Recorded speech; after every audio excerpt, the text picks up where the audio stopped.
Bienvenue dans cette nouvelle vidéo les gars. Aujourd'hui on se fait le top 10 des montres que j'ai adoré donc sur ce salon Watches and Wonders 2025. Vous avez compris, l'anglais c'est pas du tout mon fort, malheureusement j'ai eu un empêchement, j'ai pas pu y aller, mais j'espère sincèrement que l'année prochaine je pourrai m'y rendre pour vous faire un tas de contenu beaucoup plus sympa en vrai que vous partagez un misérable petit écran. Mais cette année il y a vraiment quelques pépites qui m'ont fait kiffer. Si j'avais budget limité, j'aurais vraiment foncé directement sur quelques petites pièces. Et c'est ce que je vais vous présenter maintenant dans cette petite vidéo. Du coup, la première, et ça sera la seule Rolex. À chaque fois, voilà, c'est Rolex qui attire le plus de lumière. Il y a eu la Landweller qui vient de sortir, qui a tout cassé. En plus, inspiré du coup de l'Oster Quartz, enfin, que j'adore. Mais voilà, moi je me concentre sur l'Oster Perpetual en 36 mm. Alors vous l'avez en 41, moi je l'ai choisi en 36, cadran comme ça, vert olive, que je trouve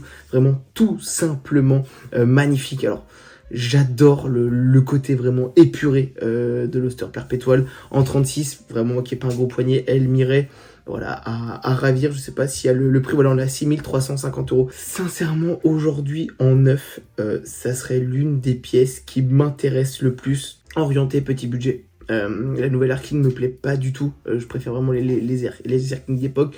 Fan de la Day-Date, mais du coup là, on rentre sur un budget qui, enfin, même celui-ci n'est pas du tout bien, mais dans très longtemps, j'espère pouvoir me payer une Day-Date qui est une des montres de rêver. Mais c'est vrai que si demain je devais partir en neuf, me mettre sur liste d'attente, clairement j'irais sur l'Oster Perpetual en 36. Ce cadran vert, je le trouve vraiment tout simplement magnifique. Deuxièmement, on part chez Oris.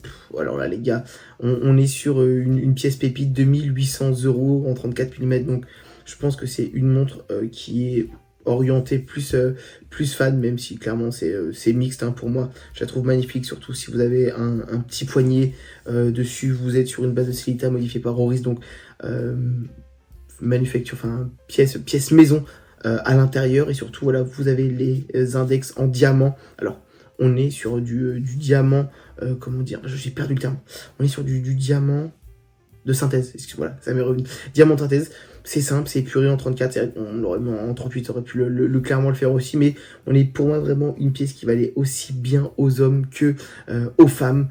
Ça rend superbement bien, c'est classe. C'est vrai que j'aime de plus en plus Oris. Je trouve ça vraiment dingue. Marque suisse, 2800 €, on reste encore sur quelque chose assez bien, enfin assez contenu en termes de tarif, même si voilà, on est quand même sur un beau tarif. Je le reconnais, mais c'est vrai que comme on sort du Watches and Wonders et qu'on voit des prix démesurés sur beaucoup de choses, enfin, c'est des gros prix, c'est vrai qu'on a tendance à voir des pièces à 2-3 000 €, on se dit que c'est pas cher, alors qu'au final ça reste quand même une très belle enveloppe, le bracelet est incroyable, vous avez vraiment une maille qui est brossée, une maille qui est polie, ça rend vraiment superbement bien, fond de boîte, vous voyez un petit peu le mouvement, non, vraiment sincèrement je trouve que cette pièce est une réussite. Troisième pièce, et on est encore chez Oris, on est sur l'une des pièces que je vais adorer. On est sur le Big Crown pointeur date calibre 403, 3800 €, on rajoute 1000 €. C'est une pièce que je trouve magnifique, petite seconde, le pointeur date, toujours sur un verre. Alors c'est vrai que moi c'est une couleur que j'affectionne vraiment beaucoup.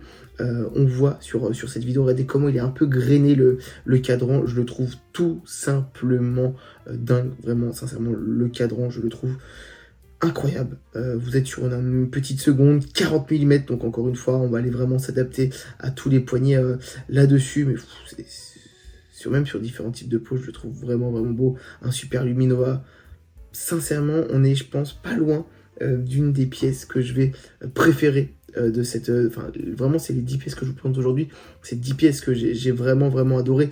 Mais là, clairement, Saphir bombé comme ça, je trouve, en plus avec l'arrivée de l'été, je trouve sincèrement que c'est une pièce tout simplement magnifique, alors que moi j'ai quand même tendance à beaucoup aimer quand il y a une trotteuse. C'est vrai que la petite seconde c'est pas ma cam, mais là je la trouve assez discrète.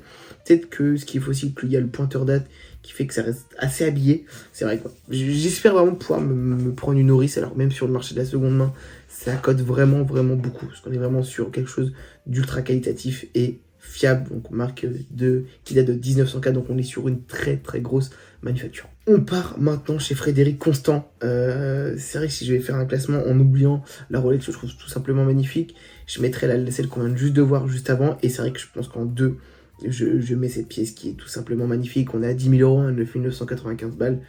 5 euros en plus, on est clairement à 10 000 euros. On est sur un quantième perpétuel chez Frédéric Constant. Encore une fois, marque suisse. Petit crocodile en cuir dessus, face de lune. Vous avez jour, date et surtout sur le quantième perpétuel, vous avez la date qui se met automatiquement avec les années bissextiles.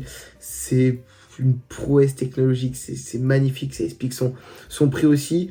C'est vrai que j'espère qu'on aura dans d'autres déclinaisons que ce marron et ce côté bronze satiné en cadran, mais on est sur quelque chose qui est d'une classe. Regardez-moi ça. C'est vrai que ce côté chocolat, oh là là. Alors, et on va être dessus sur un 40 mm. Alors encore une fois, toujours essayer les pièces, regardez l'entrecorne, que ça veut tout et rien dire maintenant, mais on reste quand même sur quelque chose d'assez contenu, surtout voilà, quand on a ce genre de calibre à l'intérieur. Mais c'est vrai que voilà, on est sur pour moi une montre qui est totalement sublime. On passe maintenant chez Tudor avec la Black Bay Pro. C'est assez, alors de ce que j'ai vu sur les réseaux, il y en a beaucoup qui pensaient que les pièces existaient déjà. Donc sur la Black Bay Pro, elle est tout simplement magnifique. C'est clairement une Explorer. Ce blanc glacial, il est oufissime en GMT qui ressort le jaune là, l'aiguille GMT, elle est incroyable. C'est vraiment magnifique. Affichage date. Alors 39 mm, encore une fois, je suis content parce que c'est vrai que Tudor des fois ils ont l'habitude de nous sortir des énormes parpaings.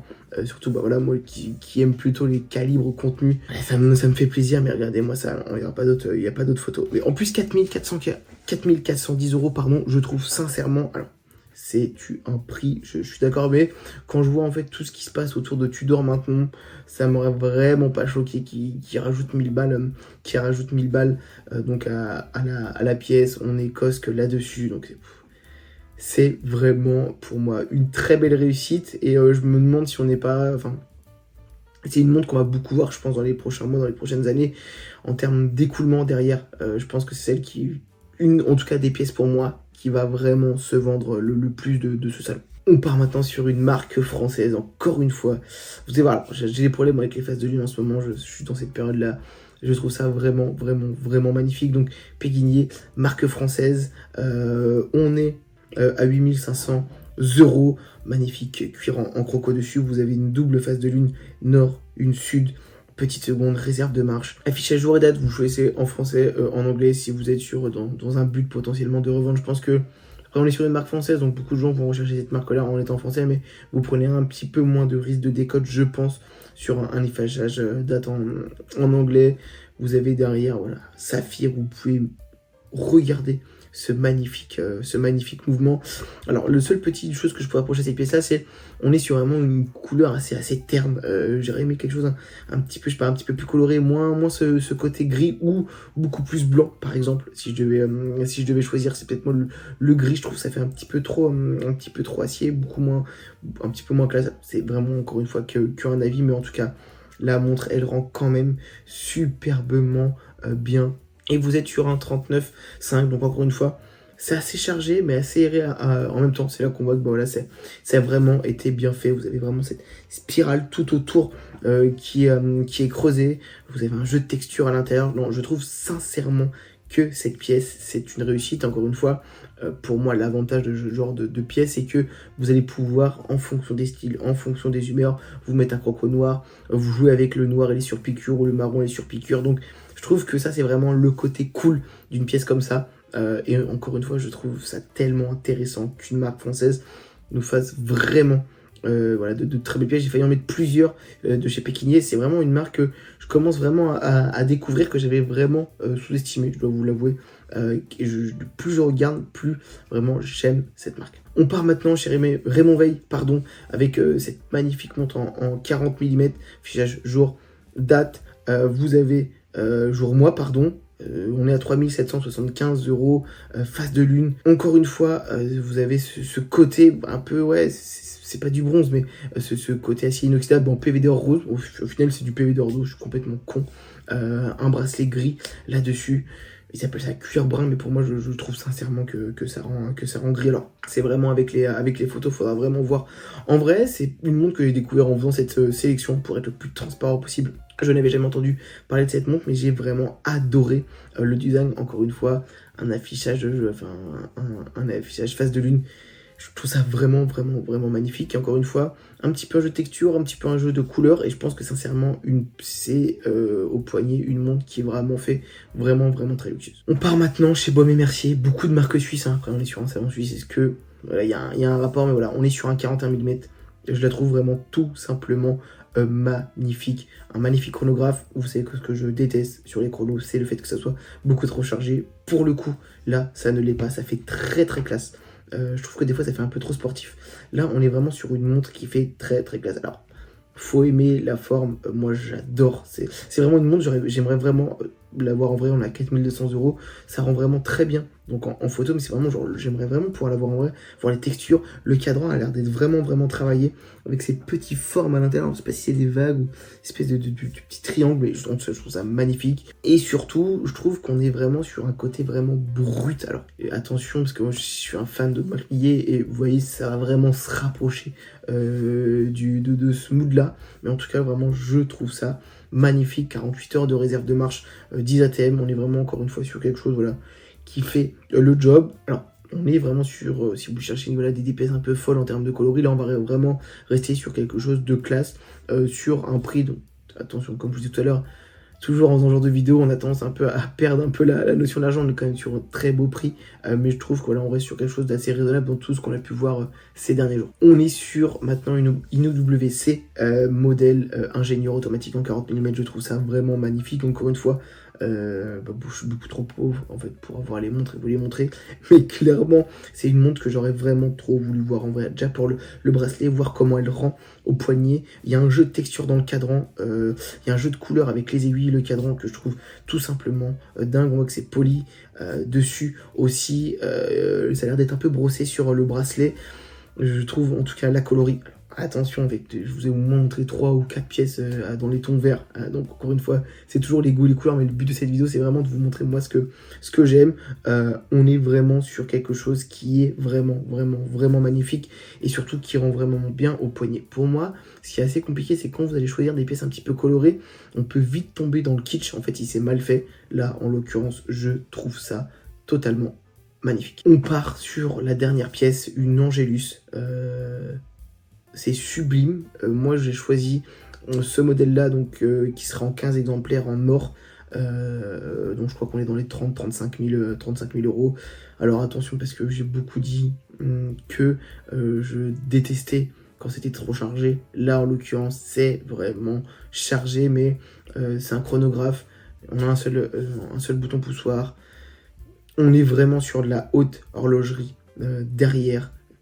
Alors, c'est vrai que c'est chargé, on est sur du 37 mm, donc sur un petit gabarit contenu. Je trouve sincèrement que le côté or et le côté avec ce bracelet, donc vert, encore une fois, beaucoup de vert, je suis vraiment désolé. Mais là, on va vraiment rester sur le style parce que j'ai pas envie de me ridiculiser, je suis pas vraiment un expert derrière sur les mouvements. Je sais que ça envoie vraiment du lourd de ce que j'ai pu voir, mais voilà, on est sur une très belle pièce horlogère et surtout vraiment en termes de design, je trouve qu'il y a un style rétro qui est vraiment tout simplement incroyable. C'est vrai que s'il y avait un peu voilà, une pièce, en vous la mettant en PVD doré, sur les mêmes tons, beaucoup plus simple en termes de mouvement, sincèrement je trouve que c'est le combo parfait et ça se vendrait vraiment énormément. Là si vous avez la chance de pouvoir vous l'acheter, et encore une fois vous n'êtes pas 15 dans le monde à pouvoir avoir cette pièce là, je trouve ça vraiment incroyable. Je serais vraiment curieux de voir aussi comment ils vont choisir ces 15 personnes, si c'est vraiment sur l'ICS, elles sont déjà vendues avant qu'elles sortent, aux 15, je sais pas, plus fidèles. Je sais vraiment pas comment on peut se procurer ce genre de montre. Donc voilà, si vous avez la moindre idée, n'hésitez pas à nous le dire en commentaire. Mais en tout cas, voilà les gars, je vous remercie pour cette vidéo. N'hésitez pas à me dire vous la sélection de pièces que vous avez adoré. J'ai essayé de faire un petit compte, un format vraiment court et dynamique, parce qu'il y a beaucoup de vidéos sur la sortie du salon. On va tous en faire, tous les créateurs de contenu. Voilà, c'était un peu pour juste voilà, ramener ma fraise comme d'habitude. En tout cas, moi je vous dis à la prochaine. Abonnez-vous, c'est super important. Et on se retrouve lundi ou mardi pour la prochaine vidéo. Ciao!